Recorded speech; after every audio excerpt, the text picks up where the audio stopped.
دوستان خوبم، سلام. فرشته هستم. مدتی هست که در آمازون و رد بابل، آمازون برای دوستانی که در آمریکا زندگی میکنن، که البته الان اپورتونیتی رو به ما دادن که در انگلستان و آلمان هم بتونیم این تیشرت ها رو بفروشیم.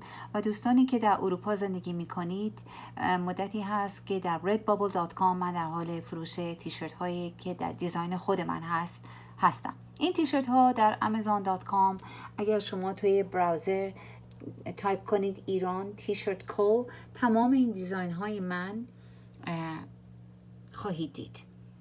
و در رد بابل هم هستش که فرشته گیلکی. این تیشرت ها در 5 رنگ مناسب با قیمت خیلی کم $17.99 داره فروخته میشه.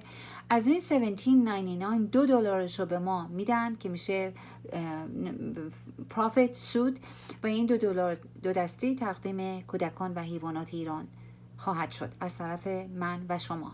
و تمام رسیدهاش هم در صفحه اینستاگرام من هر وقت که اهدا کنم میذارم که همه ببینن، چون من خجالتی ندارم، شرمی ندارم. کاری هست که از طرف خیری هست که از طرف ما داره انجام میشه، از شما و من، و خوشحالم که نشون بدم. اینا همه دیزاین های من هست دوستان عزیزم، که همچنین گفتم این قافله عمر عجب میگذرد. کلمه عشق، ایران، کلمه ه و این هم جدیدترین هست که دیروز انجام دادم. چون ایران نباشد تن من نباد. اجازه بدید. تمام اینها کلمه مادر، درویش رقصان، کلمه هیچ، به تو چه آخه، این چیزی که مثلا یکی از دوستان گفته بود انجام بده دادم. کلمه هیچ، این قافله عمر عجب میگذرد، این نیز بگذرد. اینا همه خدا، اینا همه دیزاین های من هست که در amazon.com با قیمت مناسب میتونید پیدا کنید. دوستان عزیزم به من کمک کنید که به کودکان و حیوانات ایران کمک کنم. فری ایران یونیتی فست، هیچ، کلمه هیچ، اینا همه دیزاین های من هست. رضا شاه روحت شاد، تهران. خواهش میکنم به amazon.com سری بزنید، کمکی بکنید.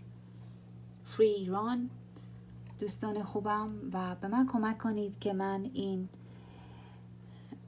میشن، این راهی رو که پیدا کردم ادامه بدم.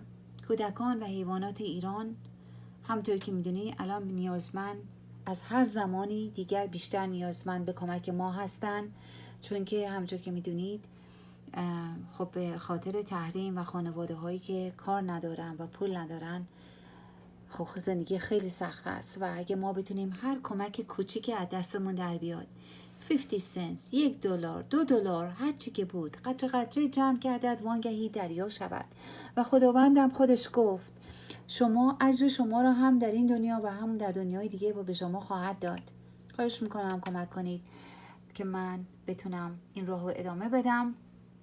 و همونطور که گفتم دوستان خوبم، رسیدهایی که کمک میشه تمام در صفحه اینستاگرام من فرشته گیلکی 2017A هست که با چشم خود میتونید ببینید و کمک ها رو که داره انجام میشه. تانکیو، خیلی ممنون.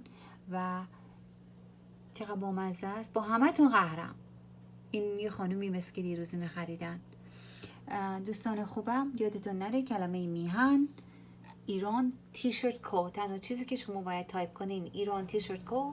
دیزاین‌های من که بیشترش مال من هست، دیده خواهد شد بعضی‌هاش مال بعضی دیگه است که فوتبال اونا مال من نیست.